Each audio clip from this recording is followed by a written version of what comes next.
Hello Hello there. there. Welcome back to another episode of Star Wars in the Galaxy, watching all the Star Wars we can get our hands on. I'm Eli, I'm Jacob. and we are back after a few week break, longer than we wanted to be, but we are back. We're back with episode 106. This is season 13, episode, what are we on now? 3, I think? No, not 3. We're way ahead of 3. Why did I say 3? Um, episode 4. I wasn't actually that far off. Episode 4 of season 13. Of course, we are in our rewatch of season 2 of Star Wars: The Bad Batch. We have 2 great episodes to talk about today. The 2 episodes that take place after the fateful events of last episode with the Clone Conspiracy and Truth and Consequences. And those episodes are The Crossing and Retrieval. Both take place on the planet of Ipsidon. And I'm really excited to get into them. Yeah, couple of very interesting episodes. I have a lot of thoughts. I'm sure you do too, Eli, especially for Retrieval. Oh yeah, no, I'm very excited about Retrieval. I'm very excited to talk about Retrieval. I'm kind of excited to talk about both of them because both of them have some really interesting and meaty stuff that I don't think we've seen a lot in Star Wars, and I'm very excited to discuss those things. Let's do the summaries. You summarize The Crossing, I'll do Retrieval. For sure, yeah. So in The Crossing, the Bad Batch, now minus Echo, go to the planet of Ipsidon, where they're on another mission for Cid, because editorial comment, somehow they are still working for Cid after all the times she screwed them over and hung them out to dry. They are retrieving, or I guess kind of for her, they're opening up this abandoned Ipsum mine, or Ipsium mine. Ipsium is a extremely volatile mineral. It's precious. It's a hot commodity. It's valuable. So of course, Cid wants to get her hands on that for that sweet, sweet, juicy profit. So they venture into the mine. They're retrieving Ipsium. However, the ship gets stolen by a mysterious figure. The Havoc Marauder gets stolen because Wrecker does a bad job of being on the lookout, and the Bad Batch, with no other options, they have to try and journey to the nearest town to find some long range communications and hopefully get their ship back. However, a brutal storm comes and forces them into the caves. While they're in the caves, the Batch starts fighting. Omega is very upset that Echo is no longer with them. Tech says some insensitive things to her, so she goes off. And while she's off moping, she finds a deposit of Ipsum. However, she gets stuck and is in danger, and Tech comes and finds her. However, they both end up falling through an underground waterfall and into an underground pool where they are stuck. However, Give me a sec. the rest of the batch do come and find them. Hunter and Wrecker do come and find them. They blast their way out with the Ipsum and head off to try and find their ship. There's one more part of the episode that you missed. Oh yeah, and they contact Cid. They find a Yeah. long range communications device. They contact Cid, and wouldn't you know it, Cid just can't be bothered to help them. Sorry, boys, I'm tied up at the moment. Uh, she is unavailable. Surprise, surprise. Who could have seen that one coming? So, no Echo, no Marauder, no Cid, and they're stuck on this planet. And that Yeah, they're leads us stuck straight on into Retrieval. they're stuck on the planet of Ipsidon. We go to the other side of Ipsidon at the start of the episode. The Bad Batch is investigating who exactly stole their ship by tracking Gonki, who's still on the ship. They find out that the guy who stole the ship is a guy named Benny Barrow, who works for this local crime lord named Mako. Mako's thieves both mine the Ipsium, which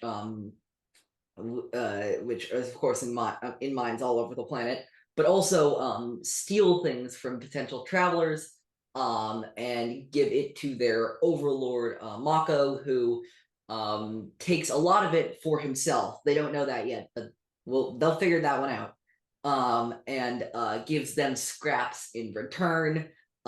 He rations off food and water to them. He makes them compete to be the top earner or the top stealer, whatever it's called. Overall,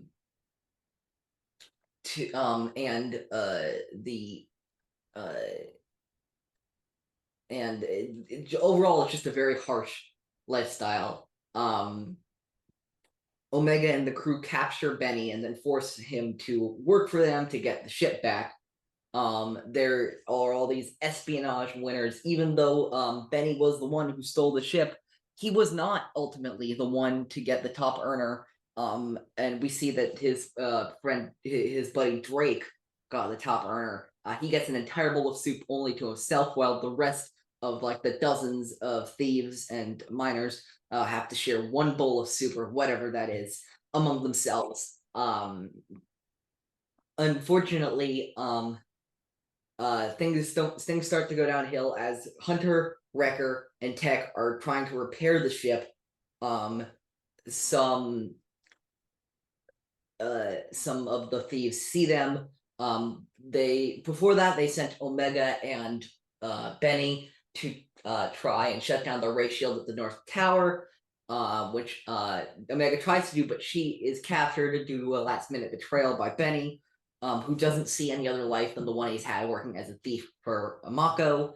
And at the last minute, before Omega is about to be thrown over and killed by Mako, Benny reveals something that Omega gave her, which shows the staggering amount of profit that Mako is making on these mines without sharing any of the wealth.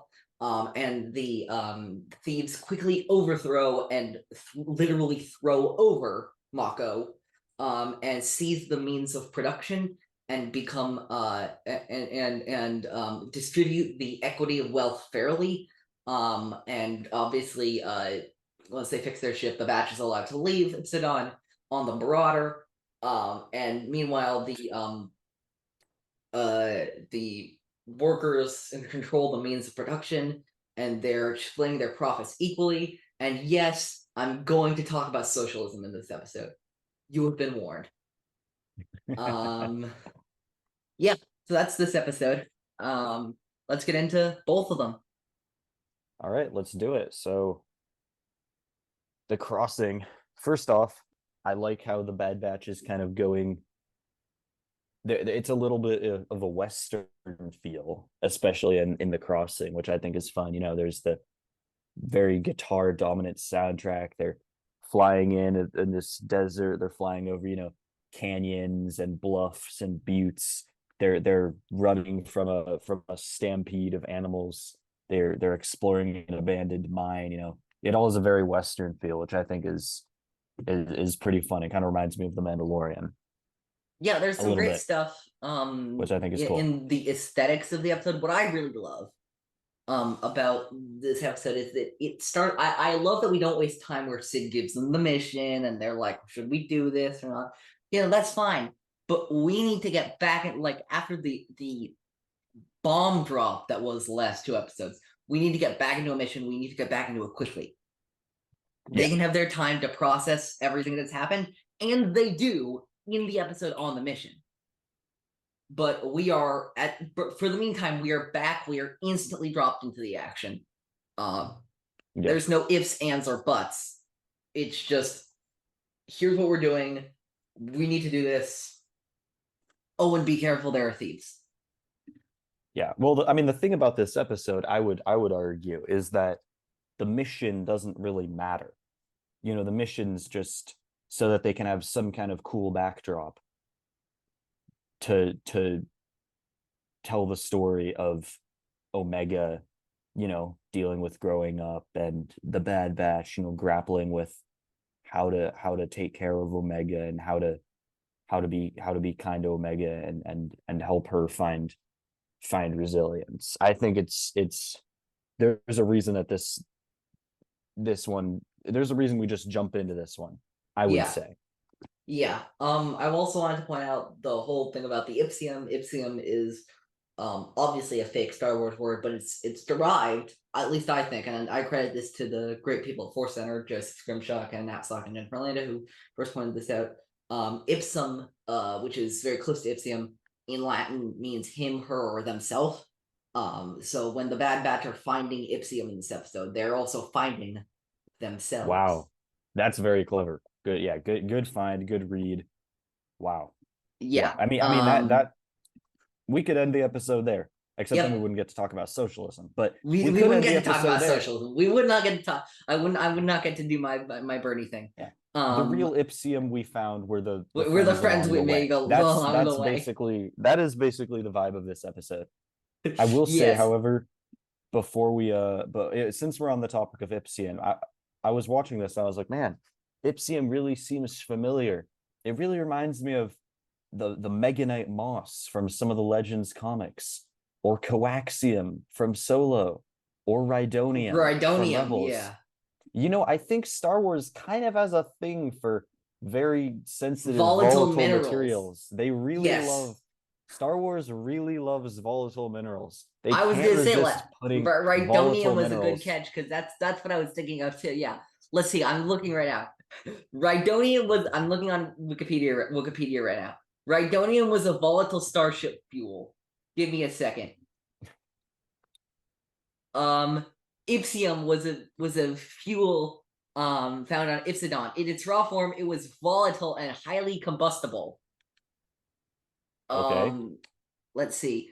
Coaxium, also known as hyperfuel, was a rare form of hypermatter and a type of expensive starship fuel mined on Kessel. Do those three things not sound like the exact same thing? They're very similar. Not to mention, I mean, Tabana gas kind of used to, at least in Legends, Is Tabana explosive? pretty much played the same role as well. So I didn't know Tabana was explosive. Maybe it's not. I don't know. Similar vein of similar. It's in a similar vein, but the Star Wars has a bit of a thing. Star Wars has a bit of a thing for volatile minerals. Yes, and mosses. That's all. Yes, that's all. I just think it's funny at Good this point. point, Fantastic. Like every new show or movie, it feels like every time there's something. And the number of times I've heard like one stray shot and we all go boom, that's definitely on like there's definitely something on that, like there's definitely like a TV tropes. There's a TV tropes for that for sure. Oh, and Star Wars is probably in there quite a bit. Oh yeah. So that's a good catch. I already love just mining the Ipsidon and not mining the Ipsium on Ipsidon. Wow, why do they make this so difficult for us? In those sequences, and when the ship gets stolen, you notice these conversations between Hunter and Wrecker and Tech, and you notice how tense they are. You notice how terse they are. You notice how short they are with each other. And Wrecker says early on in the episode to Omega, Omega's like, how are we gonna deal with Echo not being around? And Wrecker goes, you'll get used to it. And then they start talking like that. I'm like, are you guys really used to it? Or is that just something you're telling yourself? Yeah, that's a good point. It's one of those things where I think Echo's departure, and I think this is a thing for like all of the crew, but I think obviously we'll see this with Tech, is that I think all of them, because Echo was such a new member of the squad, because he hasn't been around for that long, were like, oh, we will get over this easily. But they don't. And I don't think they were ready for that idea. Yeah. Or I think they weren't ready, at least, for how Omega would feel, for how much it would impact Omega. Yeah, absolutely. Because sorry, go ahead. No, go ahead. Because I think, I mean, obviously we have Tech, he gives his whole spiel about how he feels, or more so why he's acting the way he's acting, because Omega kind of like calls him out or kind of like asks him like why do you seem so callous and cold about this? Why don't you care? Why can't you see how much I care and be more empathetic? Yeah. And he kind of says, I We'll process get to things that. Yeah. differently. Yeah, we'll get to that. But my point is, I don't think the batch, and this is again, they're new parents. The Bad Batch are new parents, basically. That's really what they are. So, this is for them kind of a learning moment where, growing up as clones, in the very controlled environment, they never really had, and this is a whole other can of worms, but they never really had the time or space to have to process things like this because their life was so regimented. Yeah, absolutely. And I think that in the same, this is another way, in the same way that they're teaching Omega, that Omega's teaching them. Oh yeah, 100%, 100%. Like, And I think the emotional journey of this episode is really beautiful, and I think it's something that I want to see a bit more in Star Wars. I love these interpersonal episodes where the characters have to deal with the fact that the galaxy's tough and that life is tough and that they have to deal with things that they might not realize or that they might not be ready to deal with. And yeah, something about that is so innately relatable, but like also still so Star Wars. Um, yeah, and I love that. Uh, yeah. I was gonna say what something that makes this episode so resonant for me, and one of the reasons why I like it is because we can all relate to, in a sense, what Omega is going through. She's how old is she supposed to be? What, 11, 12, 11, yeah, 12? 11, 12, yeah, She's growing up and she's starting to come into a place, especially knowing who Omega is and what she's doing with the Bad Batch. She's starting to come to that phase in her life where she has more responsibility and she kind of has a greater, more attuned awareness to the world around her and the lives of the adults around her. And obviously she's still very young, she's still a kid, but she's starting to, that's an age when you start to be a little more attuned to, you start to see in very basic ways, but you do start to see kind of the complexities and the struggles of the adult world, I would say. yeah, And this is absolutely, kind of her yeah. going And through that. and speaking of the whole how Echo's leaving affects all of them. There's a little detail I forgot about these episodes is that Echo, for unknown reasons, I think Hunter speculates it's about a dangerous mission, but we really don't know. Disabled his comm, so there's really no way to get in touch with him. Yeah, and He I is think that is, he is as good as gone. Again, we know that he will pop yeah, up again back at near the end of the season, but they don't know that. And yeah. as of watching this episode, we didn't know that. And it's definitely to the benefit of the story and the characters that we don't know that, Yeah. because Oh, absolutely. Yeah. this is about Omega, and I guess the rest of the batch too, but primarily Omega, dealing with losing Echo, not like losing him as in, losing him in a sense where he's not quite a part of the family in the same Yeah. way. Absolutely. He's not present in the family, I guess. So I really like this episode. I mean, obviously, I think the Bad Batch is at its best when it's very character driven episodes, and this is an episode like that where we really get to delve into the emotional states, the relationships, the thoughts and feelings of the Bad Batch. And Yeah. that's what it's all about. Yeah. It's fantastic, especially because in the first arc, in the TCW arc, they're so caricatured, Yeah, and these make they're we get to see them beyond. Oh, this guy's the strong one. This guy's the smart one. This guy is the stealthy one, you know, they're actual people and they're defined by more than just their DNA, their altered DNA, whatever modifications the Kaminoans put on them. Yeah. I mean, I think it's a great storytelling, and this is not specific to the Bad Batch or Star Wars, but I do think it's a great storytelling device, and it's fun when you have a situation like this. Like they're trapped in the caves, and they're surrounded by highly explosive materials, and their ship's stolen. But that's not at all what this that's not really what this episode is actually about. That's not what this episode is about It's at all. not what this episode is about. And I like when and I think because it's a kids show, they can't do this as often or as overtly as I would like. They can't really often make an episode, I think, as overt in terms of what the actual focus is as this episode.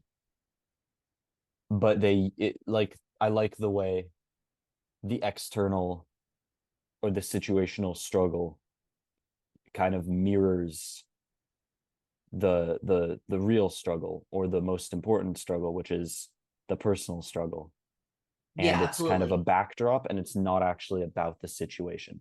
And I think sometimes I think where the Bad Batch struggles is when they lose sight of that. Like this is a very similar episode to I can't remember the episode with Fiji Noah with the Heart of the Mountain. Entombed? Yeah, this feels similar to Entombed in some ways, except Entombed doesn't have any of the personal complexity that this episode has. And also Entombed spends more time on the weird, like, Indiana Jones style puzzles. And like even like the animation in Entombed like is great, don't get me wrong, because it's on the level of every other Bad Batch stuff. But The Crossing, I want to say, has some of the greatest animation I've seen in this show so far. The lighting for the Ipsium when Omega is mining it, the underwater cave scene, all of that is beautiful. It just looks breathtaking. And even for the Bad Batch, like even for such a breathtaking series as the Bad Batch, it looks fantastic. It's just some beautiful artistry going on there. That's another one of the things I love about this episode, is that it just feels like a piece of art. Yeah. Retrieval feels like an actual like episode of the Bad Batch. And I'm not saying that to denigrate it. It's fantastic, and I think I might actually like it better than The Crossing, personally. But The Crossing has this artistic feel that sometimes Star Wars taps into when it like it doesn't do it too often, but when it does, it makes those moments count as like those visual masterpieces. I'm thinking of like stuff like The Child. A lot of this in the first season of The Mandalorian. A lot of the cinematography in The Jedi in the second season of Mandalorian reminds me of that. A lot of Victory and Death in TCW reminds me of that. A lot of Twilight and Apprentice, especially that ending sequence in Rebels, reminds me of that. The finale of season 1 of Bad Batch, Return to Camino, reminds me of those visual, like just like it's all about the visual art. It's also about the sound, the music. It's not really about the dialogue or the plot or any of that so much. It's about these sensations coming together and how they make you feel. Oh yeah, The Crossing works quite well in that sense as well. Yeah, absolutely, it does. I actually think that's something Last Jedi does very well as well. But yeah, I agree. Kind of creating a compelling. It's the visual backdrop. Language, the visual language, the visual storytelling, the auditory storytelling. That I love. But yeah. So they're scavenging some Ipsium. The ship gets stolen. Shit, that's a problem. And then the most random part of either of these two episodes come, which I understand is a plot device. I just feel like this part of the episode was just a little strange to me. I don't know if it felt this odd to you, but the stampede felt really random to me. Yeah, that felt really kind of just thrown. I feel like that just felt like it was there just for the sake of, they threw it in there just for the sake of throwing that in there. I mean, I feel like it was. I feel like the purpose was to get them from that the point A to point B. But Yeah, I yeah. think that was it.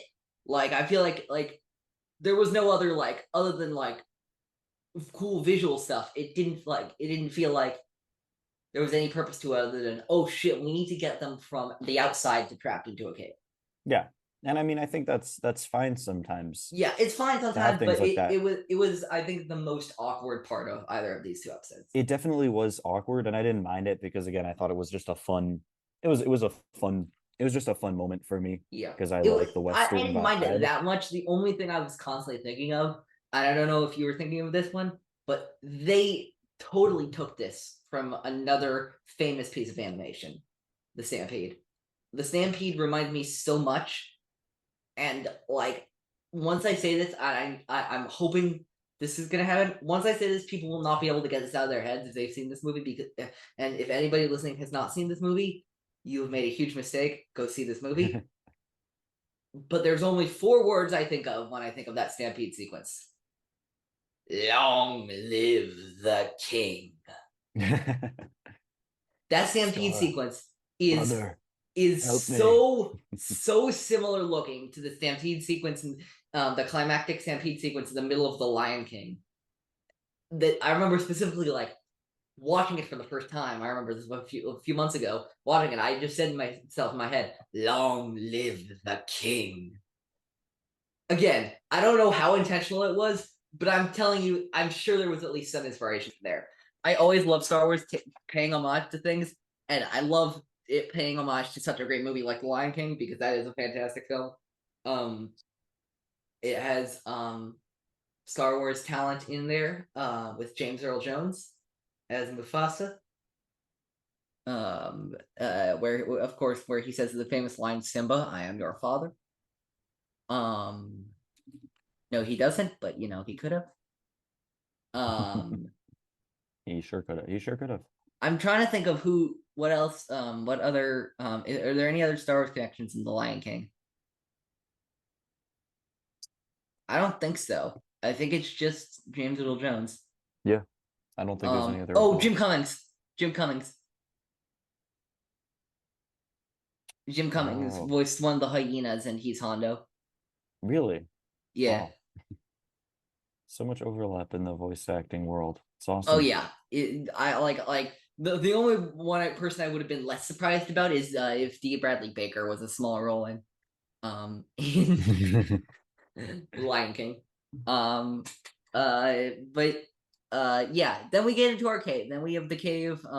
We have our Chekhov's gun moment, of course, because and again the moment Tech says like something like this mineral is highly explosive. I'm like, Yep, so it's gonna explode, right?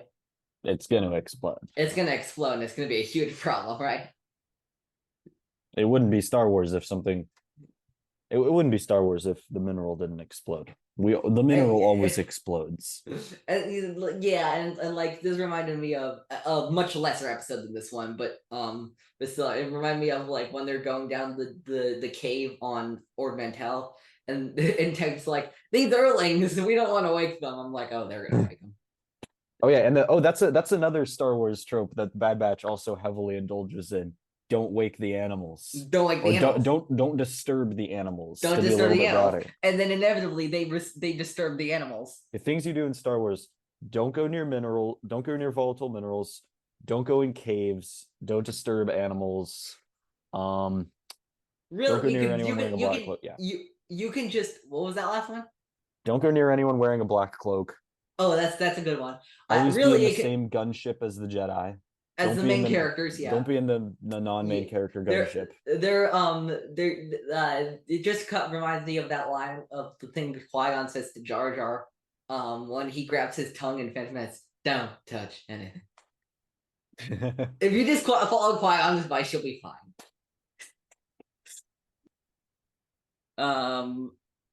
Yeah, but so yeah, let's let's get to inside there, and let's get to that inside that cave, and there's Tech and Omega's argument there, where among other things, Tech goes, well, the batch existed before Echo, and it's gonna exist without Echo, and it can't exist without Echo. And that understandably ticks Omega off. Yeah, Omega is not happy hearing that. Yeah, because again, it's the conflict between Omega and Tech here, and the differing, like, clashing philosophies of them by Brooke Roberts, who's the writer of this episode, is just so well written. I love this because it's not like, because I understand where both of them are coming from. It's not like one of them's the good guy and one of them's the bad guy in this situation, or one of them's completely right, when one of them's completely wrong. They're both right in some ways, and they're both wrong in some ways. Yeah, that's absolutely true. And I like how nuanced it is, that they both have to realize that change is hard, and people leaving is hard, but you have to be able to get through that without having it fundamentally change who you are. Yeah. You have to both, you have to acknowledge its impact, but also let go. And both of them were going a bit too far into the opposite directions, and they both had something to offer each other. Yeah.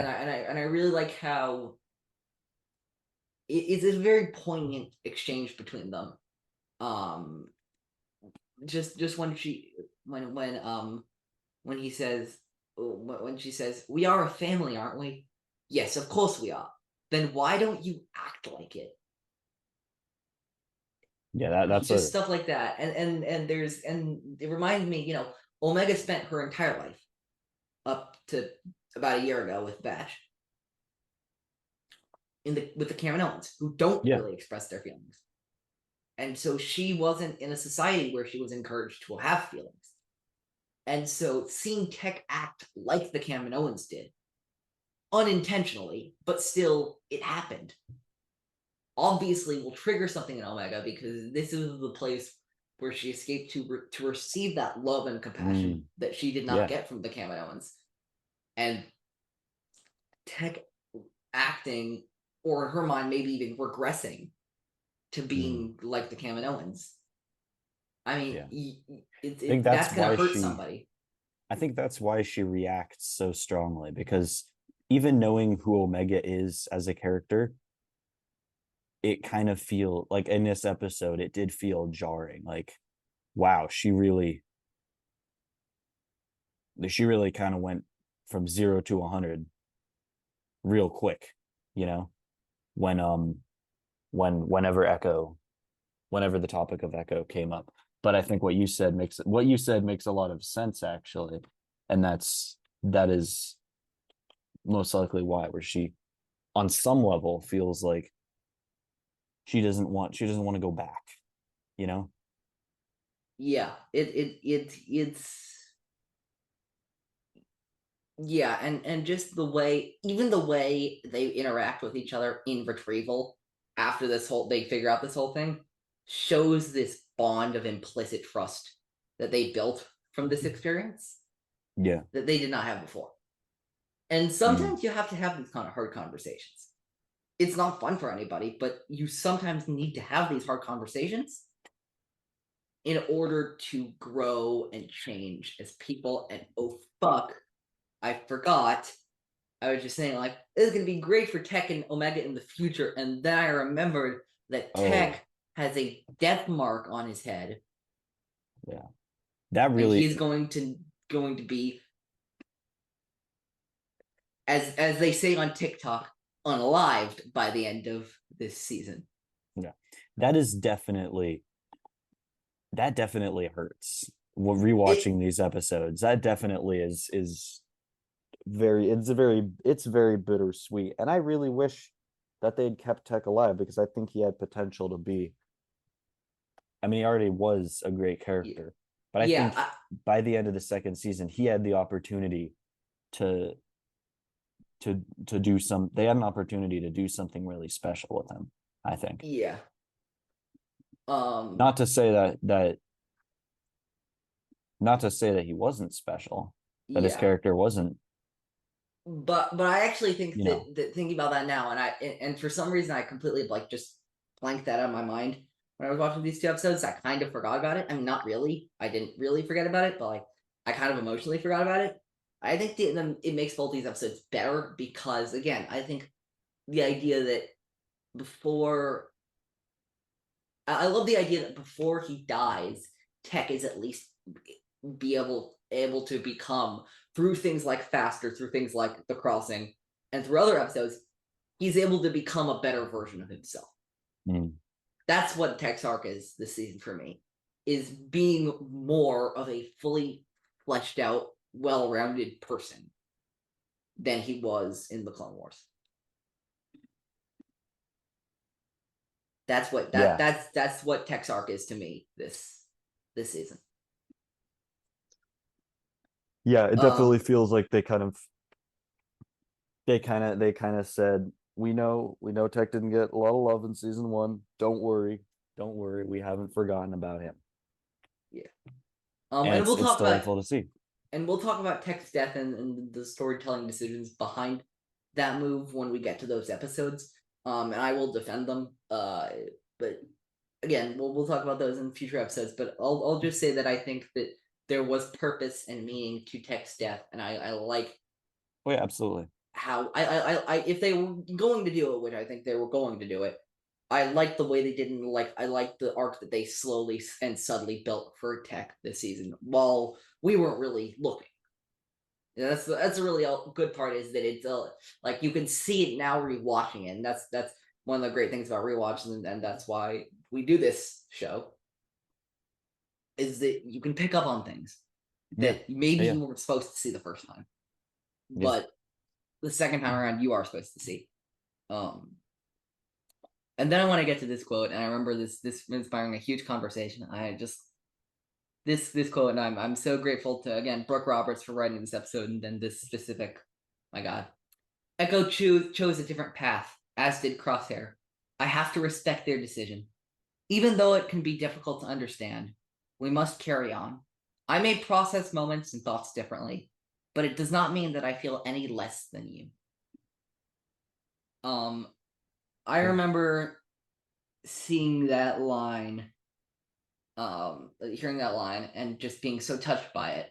Yeah. And then the incredible Molly Damon of Star Wars Explained, she posted on Twitter that morning something about how great it was that this was speaking to the neurodivergent fans in the Star Wars space. Yes. And I'm like, and immediately I'm like, that's why it hit me. Yeah. That is why it hit me. She got it right on the nose there. That's why it hit me.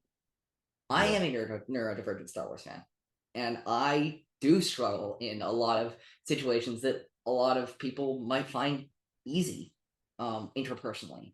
And the idea that that this is communicating, especially because Star Wars, as we've said millions of times, and as many of our friends have said, is for kids.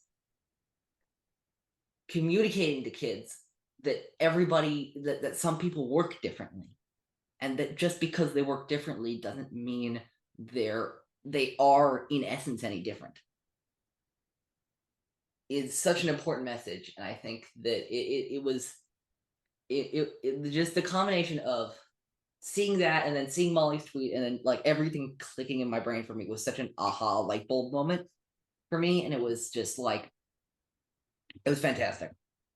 No, I am also neurodivergent, and goes without saying that I'm a Star Wars fan. Eli and I are neurodivergent in very different ways, but obviously we can both relate to this. I feel the same way, where it was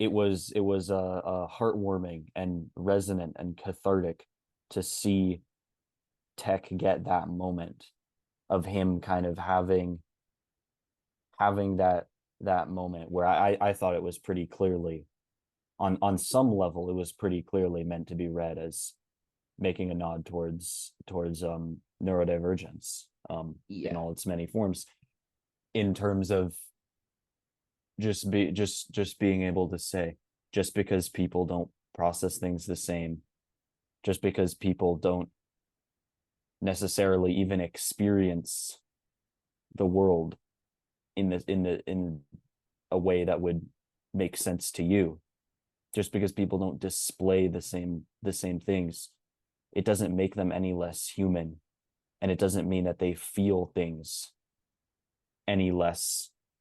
It doesn't mean that what they feel and experience is any less real just because it's not what you're used to. Yeah, absolutely.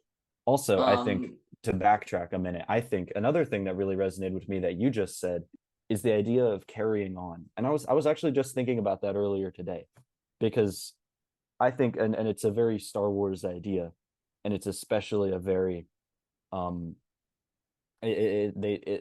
it comes up a lot in the Bad Batch, it comes up in Rebels, it comes up in Kenobi a lot, I think, as well. Which is the idea of, how do you carry on when shit just really sucks, or something really sucks, or everything really sucks? How do you find a way to carry on and still make your mark in some way, make someone's life a little bit better, make the world a little bit better? It doesn't have to be that. Just for yourself, how do you carry on for yourself, keep living as a unique and wonderful and valuable human being, and just sustain in moments and times when things can seem so dark. And I also, I think that's, I've been trying to put my finger on that about the Bad Batch for a while, especially because that's something that, especially with Omega, because that loops back to, that's something that we all have to learn how to do when we're growing up, is how do we carry on, how do we live life through times of intense struggle. And so I think that's something that resonates with me a lot as well. Yeah, it's just because change happens doesn't mean that we cannot adapt with the change. And again, that's the very Bad Batch theme of like the adapt or die sort of thing. Yeah. But I also just really love the acknowledgement that, yeah, this happened and it sucks.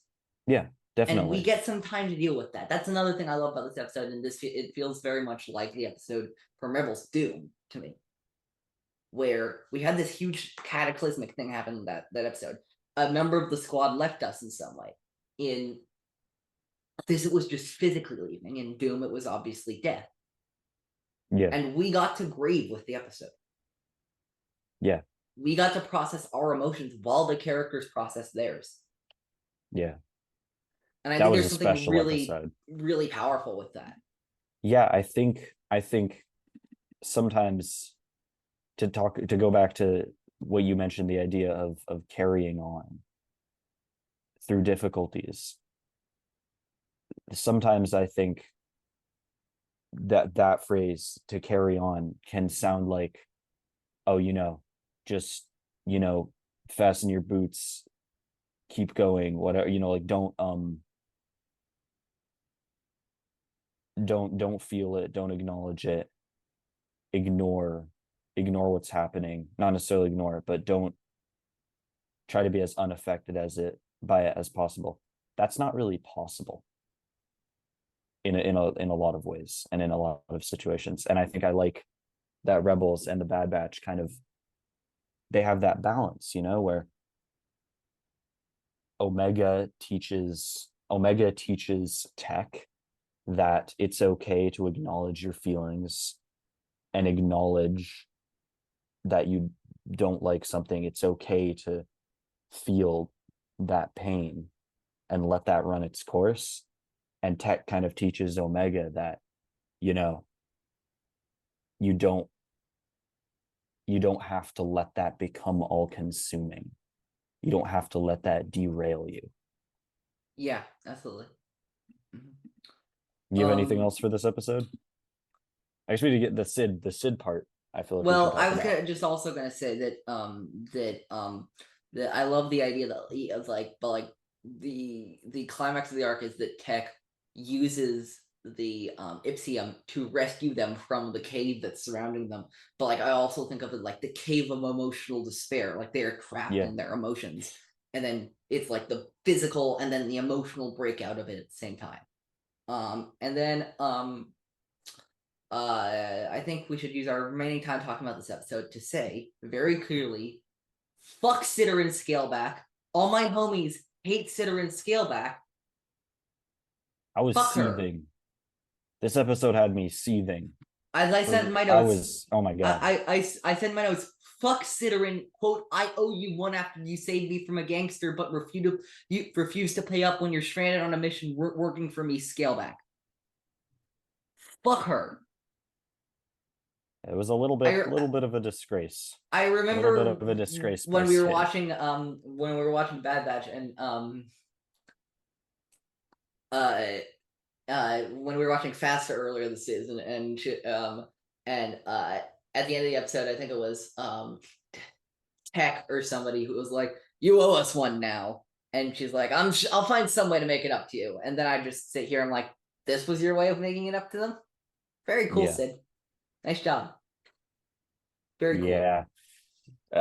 Man, again, when is it gonna be? And I feel like I'm saying this on two levels. One, when is it gonna be the Bad Batch's? When is it gonna be Sid's last, or when is it gonna be the Bad Batch's last straw with Sid? Well, Number one, I can't remember because it's been a while since I've watched the Bad Batch season 2. It hasn't been that long, but I can't remember. Number two, Bad Batch, when is it going to be your last straw? You should have had like 5 last straws by now. well, I Oh my will say god. that they don't do anything else for Sid between now and the finale. Yeah, that's fair. And they only go to Sid out of desperation that last time, and then Sid betrays them. So to their credit, I think they did figure it out. Now, we'll talk about what happens at the end of the season again in those in the next few episodes when that happens, but yikes. Yeah. Yikes indeed. Yeah, let's Yikes go indeed. but let's go, comrade. Let's go to Retrieval. All right, let's go to Retrieval. Where do you want to start here? Well, I love that the fact. Well, first of all, we get the revelation very early in the episode that a kid who's Omega's age stole that ship. Instantly, that makes it like more interesting because it's not this like. It is these kids and these teenagers who are working for Mako. Like they're these poor, innocent young souls who are being corrupted and forced to work for this monster. Yes. And I like the symbolism of that as we go into this episode, because other than Mako, the villains in this episode are very reluctant villains. Yeah. Like Benny, even though he betrays Omega at the end, I'm not defending him betraying Omega. I'm saying it's completely understandable why he did that. Because yeah, I mean, it is a product of his environment and how he how he grew up and that kind of thing. And you can't change somebody like that fast. We'll talk about that when we talk about that, but I think that there's I think it's really interesting, the aspect of, oh, it's a kid. It's a kid yeah. whose fault this is. We also get, and I like this other factor of the episode too, where Mako's not part of the Hutts. He's not part of Crimson Dawn. He's not part of the Pikes. He's just this local like gangster. Yeah. Tech even says this is on like a much smaller level, like Malegi and Faster. we're not dealing with galaxy binding stakes. Yeah. I think kind of part of the message of this episode, and they talk about it at the end, in more direct terms, but the Empire isn't the only bad guy in the galaxy, and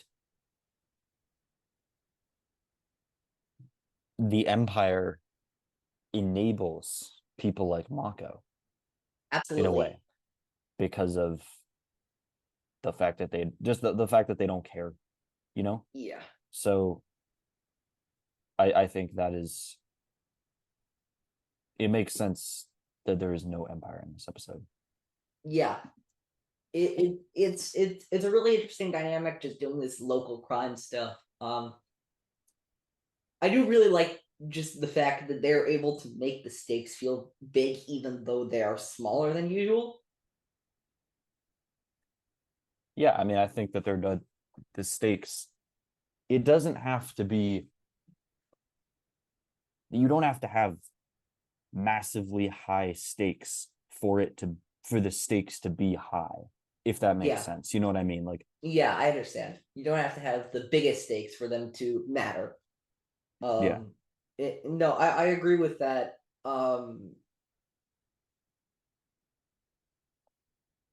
And I just like the tension in this episode.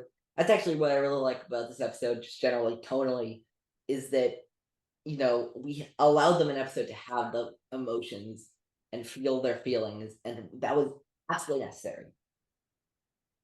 Yeah. But now they're gonna go rock this out. episode, they're playing from behind. They're down a member, they're down a ship, and they're down an ally. Yeah. Time for some catching up. They gotta scramble. Absolutely. There's a sense of desperation in this episode that really hasn't been felt, I feel like, at many other times this season.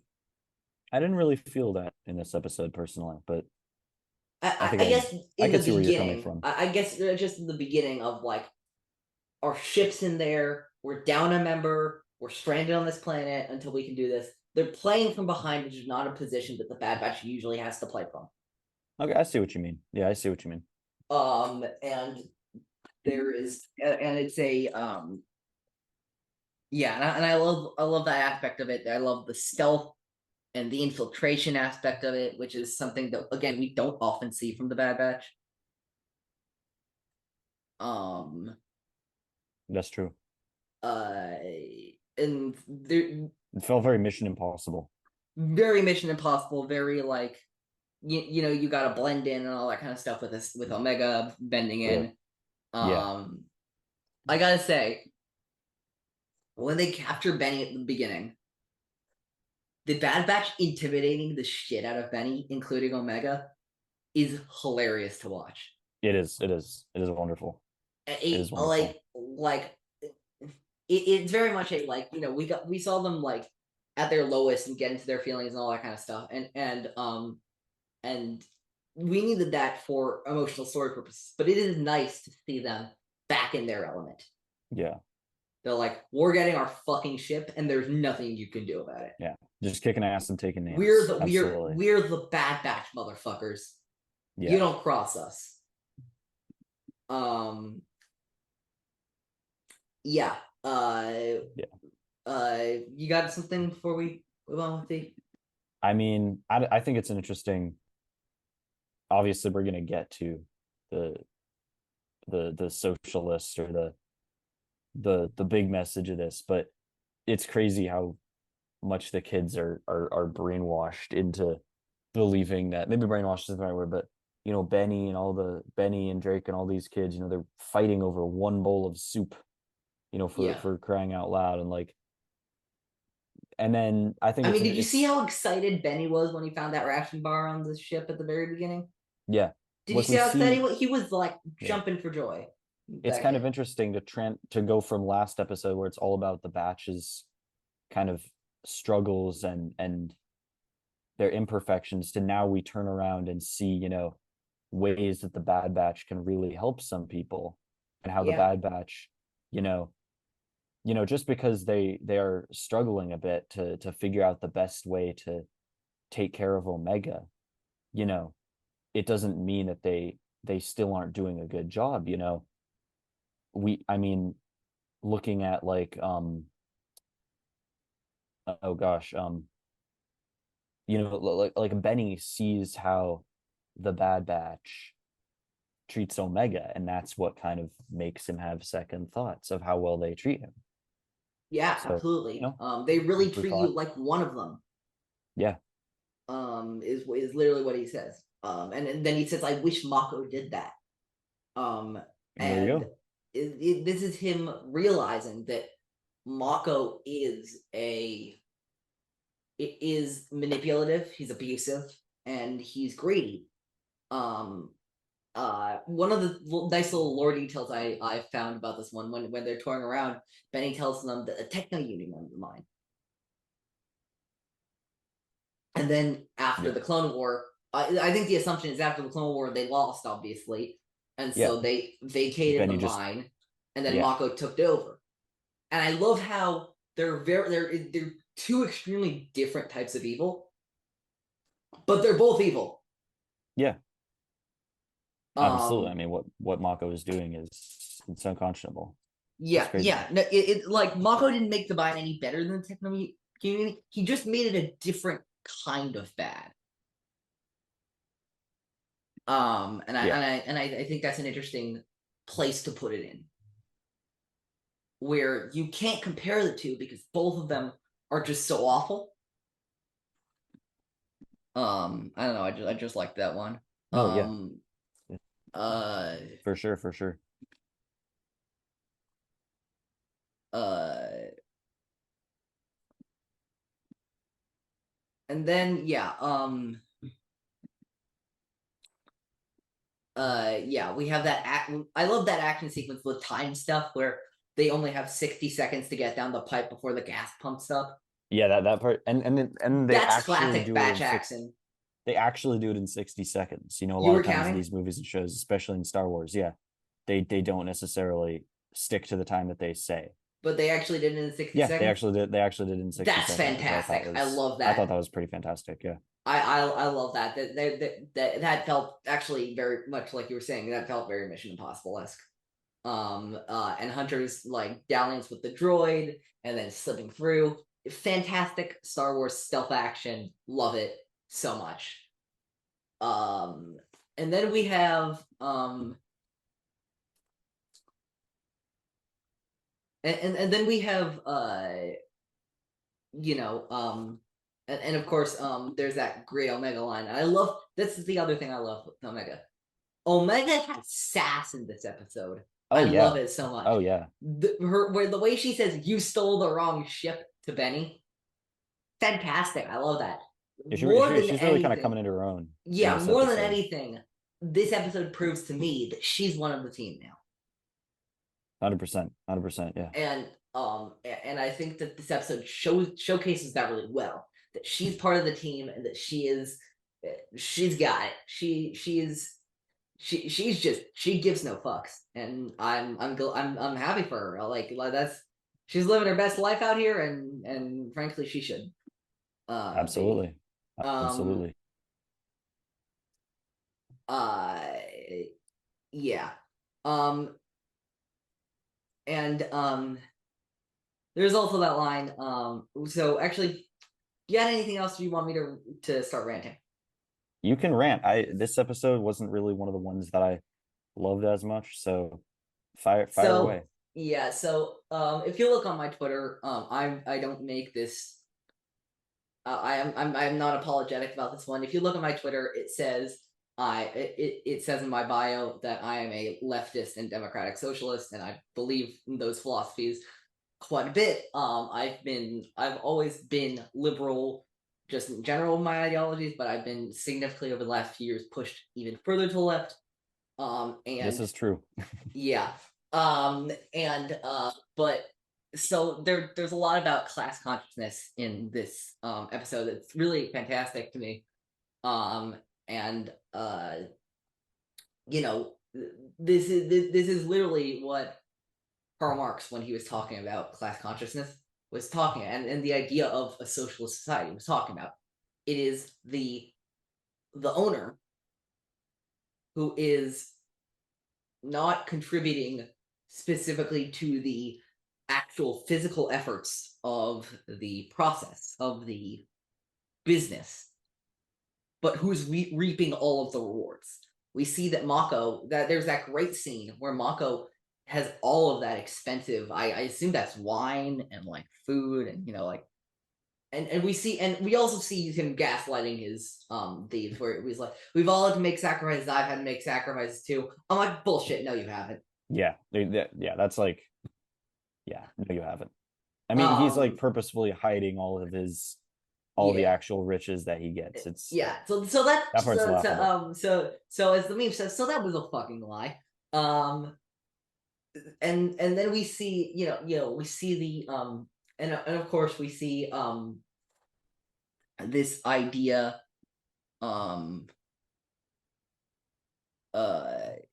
this idea which is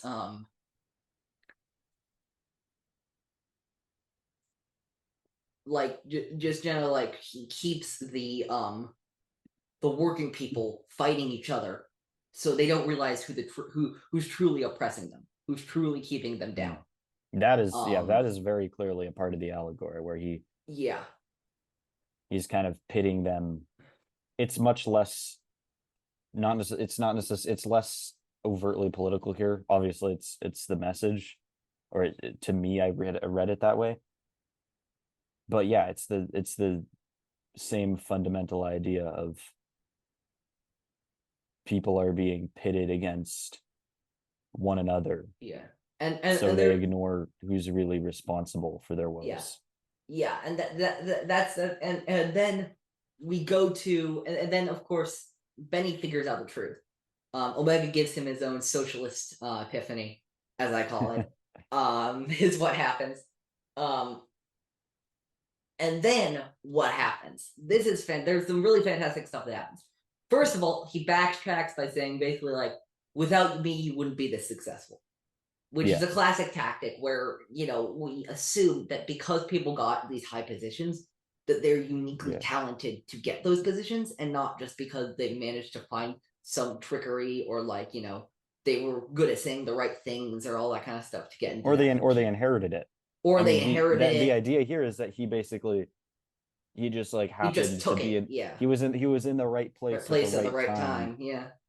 In order to take over this mine. And then Drake and Benny and all those don't seem to be valuing that. And then what does he do? This is the truly genius part of the episode that was not done intentionally, but looks so fantastic now. And I only say it wasn't done intentionally because this really, like, even at the time that this episode was released, we weren't thinking about this as much.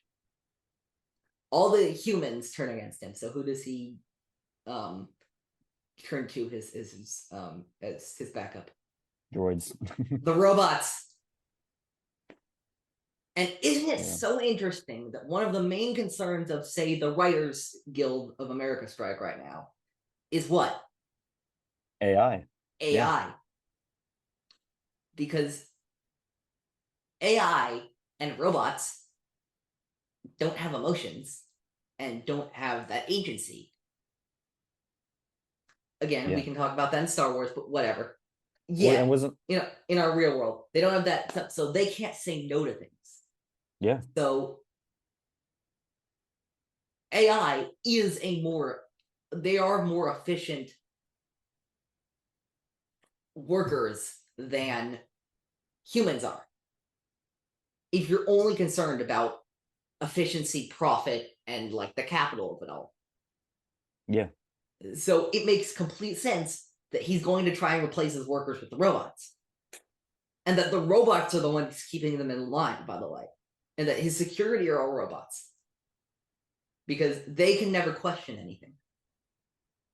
It's a great little allegory there. And then at the end of the episode when they're talking, when Benny's talking about, we're gonna split it all equally among themselves, I'm like, guys, this is literally the workers controlling the means of production. Yeah. Like this is like they're not even trying to hide this anymore. And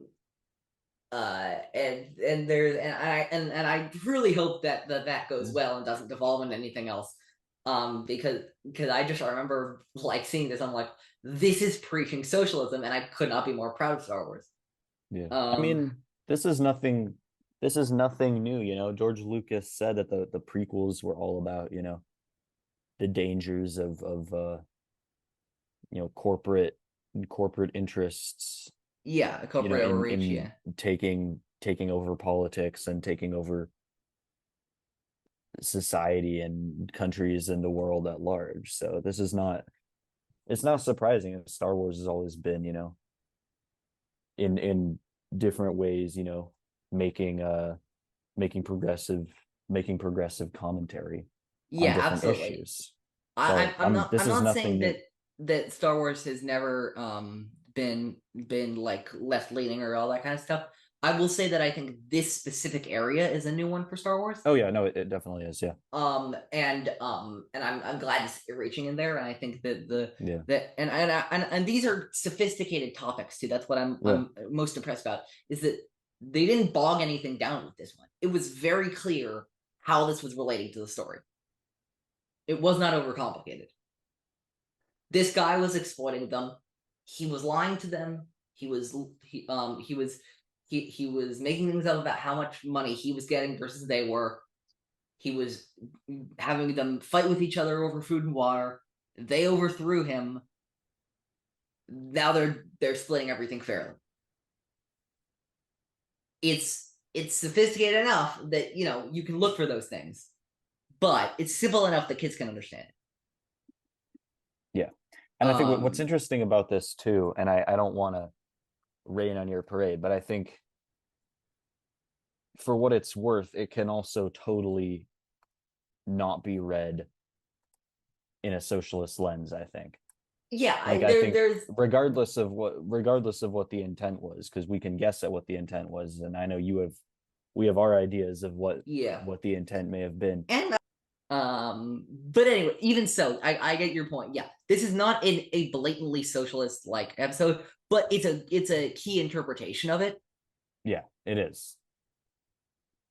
And I like bringing that one out, especially because of this kind of stuff is stuff that I am passionate about. Yeah. And then I'm excited to see yeah, this is happening.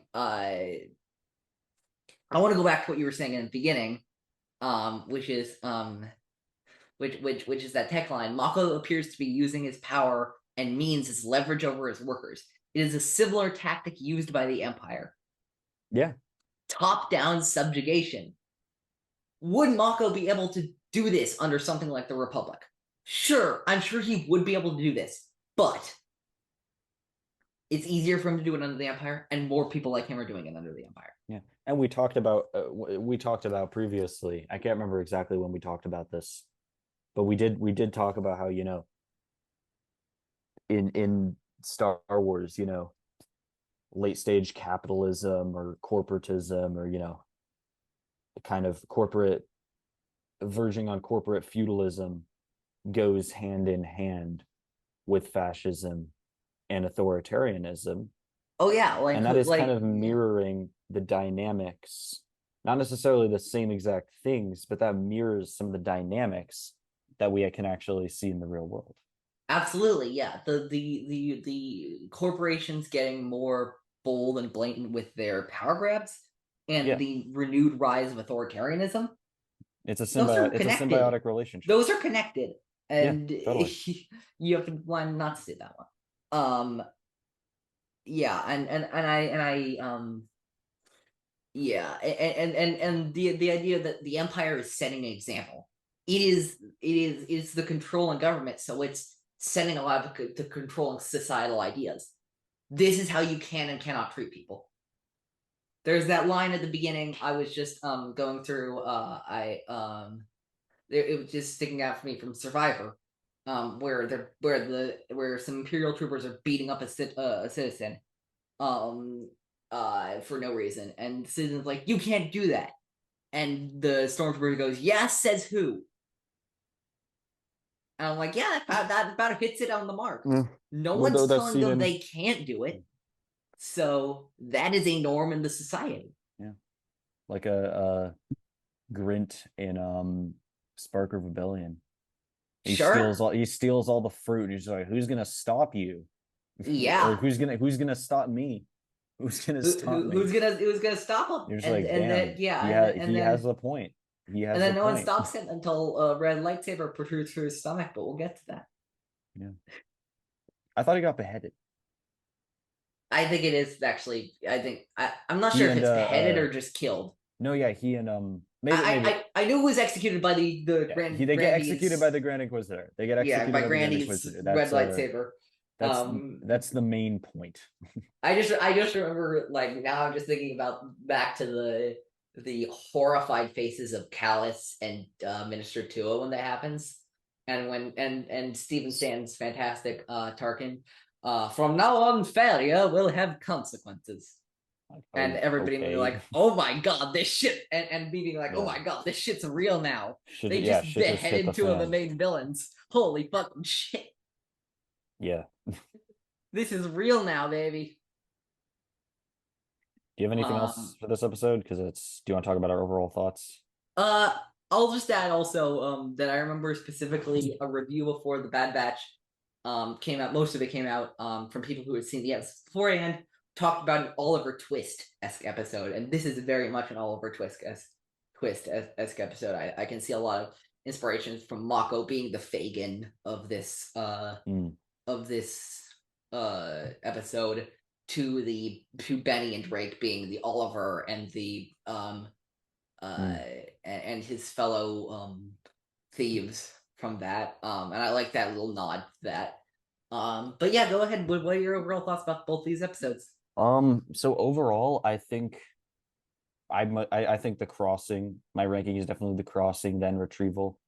I think the Crossing is not one of the best episodes, but definitely a standout episode. Maybe top 5 in this season. We'll see. But I really liked the Crossing. I think it perfectly does that thing. It had an amazing backdrop, very good story, serviceable story, visuals, music.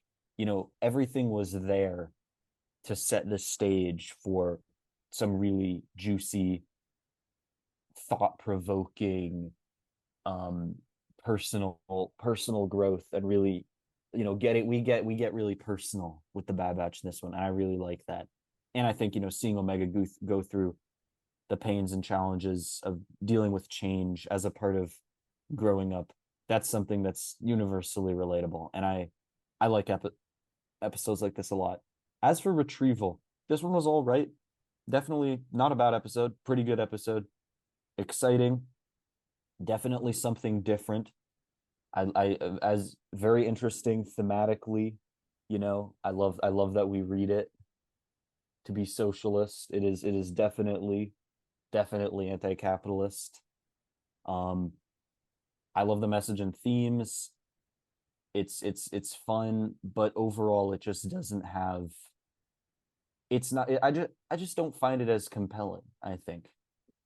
I just don't find it as compelling. I can exactly explain why I like Retrieval better than The Crossing. I just kind of know that I do. It's not like either of these two episodes. Like, again, I feel weird saying this. These are not. I don't think either of these are top 5 of this season, which just speaks to how great this season is for me. But like but The Crossing is fantastic. It has all the emotions it needs to have, and then The Crossing and then Retrieval for me is just a fun romp with socialist themes in it. That's what it comes down to. It's just fun, and it also has socialism in it. And I think both these episodes are perfectly good. They're very good for what they are. But now in the next episode, I'm very excited about this one. We're going to get to fucking killers of episodes. Next episode, Metamorphosis, which is the return of our friend the Zilla Beast. The Outpost, which is one of the craziest, most heart-wrenching Crosshair episodes I've ever seen. And then Pabu, which is going to hurt me the second time I watch it. I just know it's going to hurt me. I'm so excited for those three. But anything else to say before I wrap this up? No, not at all. But I think that's going to be it for this episode of Star Wars in the Galaxy. Thank you so much for listening. Next week we're going to be doing those 3 episodes: Metamorphosis, The Outpost, and Pabu. In the meantime, I would also like to talk about hyperspace. The hyperspace gauntlet is the In a Galaxy Trivia Epic Confrontations next event. Is going to be happening 2 days from when this episode comes out. It's going to be happening on Sunday the 16th. Check it out on the Star Wars in the Galaxy live YouTube channel. It's going to be myself, Connor, and Boop, our 3 regular EC co-hosts, hosting that. Over 20 competitors, 1 walks away. We're so excited. We've been preparing for this for months. It's going to be the biggest Epic Confrontations event yet, and I highly encourage you to check it out.